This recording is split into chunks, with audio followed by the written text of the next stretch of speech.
So this content creator uploaded a video of an interview with a retired U.S. colonel and military strategist. Yeah, his name is U.S. Colonel Douglas McGregor. Those of you who served in the military, you probably are well familiar with him. I remember seeing him back in the day on TV sometimes, a couple times. And from people I know, he's highly respected. You know, I have an uncle who served, and he used to talk about him all the time. Jesus Christ, listen to this. I'm going to just upload the video in the middle. I'm not going to try do it like I'm viewing it. I'm just upload the video. Well, the war has just started. I don't think people understand that. Israel is in for a long war, whether it wants it or not. And we are about to join it. Because I think President Trump's announcement that he was going to take the next 2 weeks to think about it is nonsense. I think the decision has been made. In fact, I have sources on the inside telling me that it's been made. And Iran is different from the other states that they've faced. Iran is a large continental power. The United States is preeminently an air and maritime power. We are not going to commit large ground forces. We don't have them to commit. And Iran is almost the size of Western Europe. Put France, Germany together, part of Spain and northern Italy, and you have Iran. That's an enormous area. You don't mobilize forces and move into a place like that quickly. The Jewish state's hegemony, we think, is in our interest because it involves the conquest and securing of the oil and gas fields in the region. This has to be understood. Mr. Netanyahu has infinitely more control and influence over the U.S. Congress than President Trump does. And President Trump is effectively his instrument. He's not going to do anything or say anything that Mr. Netanyahu doesn't want him to say. He's been on the phone recently to Mr. Netanyahu, and people that overheard the conversation have mentioned that, he talks in gangster terms about what they're going to do. Well, we'll break their legs because Iran is far more technologically advanced today and far more capable than it was 20 years ago. We tend to talk about Iran the way the Israelis do. They treat it as though 46 years have not passed. And Iran is just this backward Muslim state that can be bullied and attacked at will. That's not going to happen because I think the Iranians have some surprises for them. But this is where we're headed. Secondarily, we're talking about damaging these uranium enrichment facilities or nuclear development facilities. I'm not sure we believe that we can destroy them. I think it's very dangerous. I think the whole thing is very complex, and I don't think ultimately it will work. But we will see. In the meantime, the Chinese, the Russians, and others, Pakistanis, and not just those, but other countries have poured assets into Iran to help the Iranians defend themselves. I think some of these will make a difference. So this is no cakewalk. And this is going to be very dangerous and very complex. Israel is a small colony that sits on the Mediterranean. And it is acting as though it's a great power because it has unconditional support from us. It's to become a pariah state all over the world. We're going to be hated and despised for what we're doing. We already are, but it's only going to get worse because the war is going to get worse. Now, you mentioned something else that I think is very important to explore. You said, look at all the pushback in the United States. I don't see it. The American people aren't paying that much attention. The average American is worried about whether or not he can get a six-pack of beer tonight and watch the game on TV. What I'm trying to tell you is optics are one thing, reality is another. President Trump has always been very much about optics.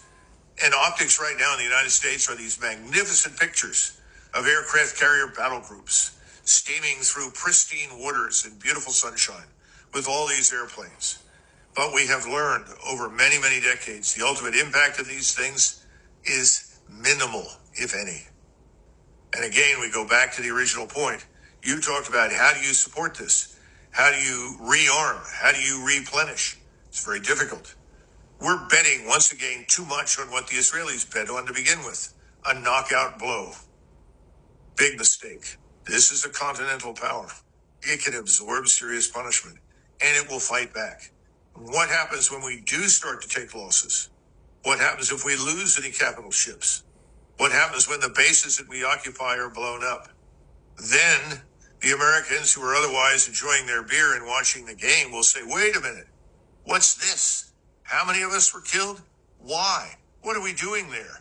I don't remember being asked about this. Was there any debate in Congress? No. Mr. Netanyahu owns Congress. There's no debate.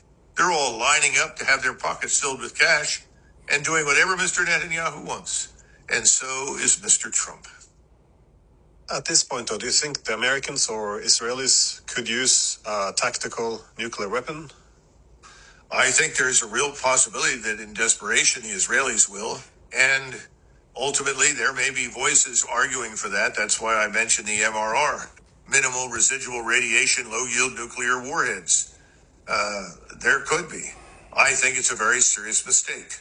I think that's a degree of escalation that we should not move to under any circumstances.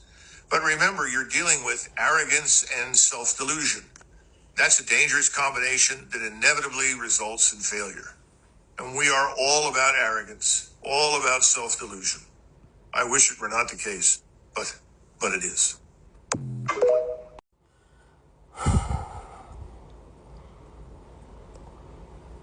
Like I said earlier, he added 2 more adjectives to what I was talking about. He said arrogance and self-delusion. Add that to the list of adjectives I described as the kind of vices running this country.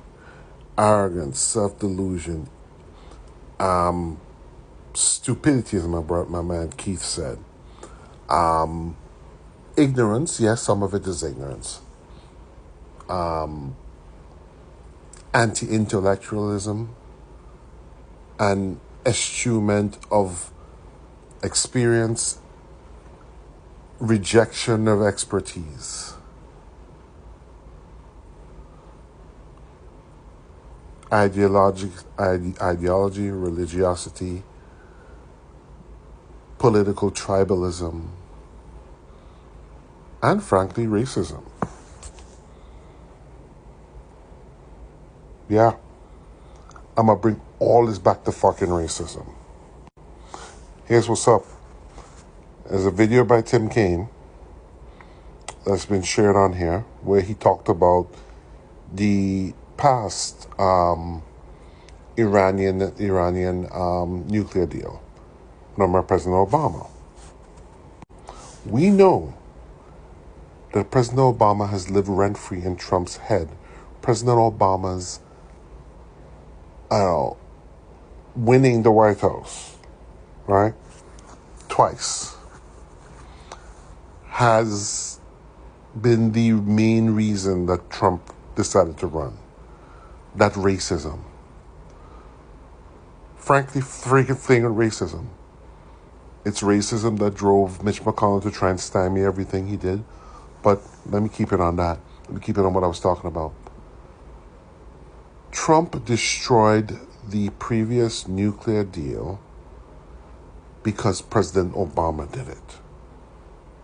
Trump destroyed the previous nuclear deal because of fucking racism.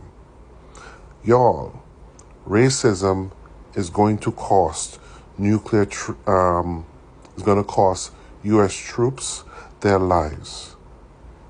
Racism is going to cost civilians in Iran and civilians in Israel their lives. Whitey supremacist, white nationalist fucking racism. That anything black people touch must be destroyed, especially if black people have done something that white people didn't do or didn't do well or have never done well, and the black person comes in and does it better than they do, it has to be destroyed, no matter what the fucking cost. And that cost of your racism, whitey America,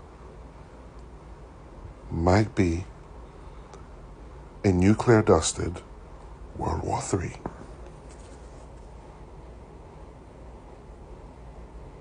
No fucking learn.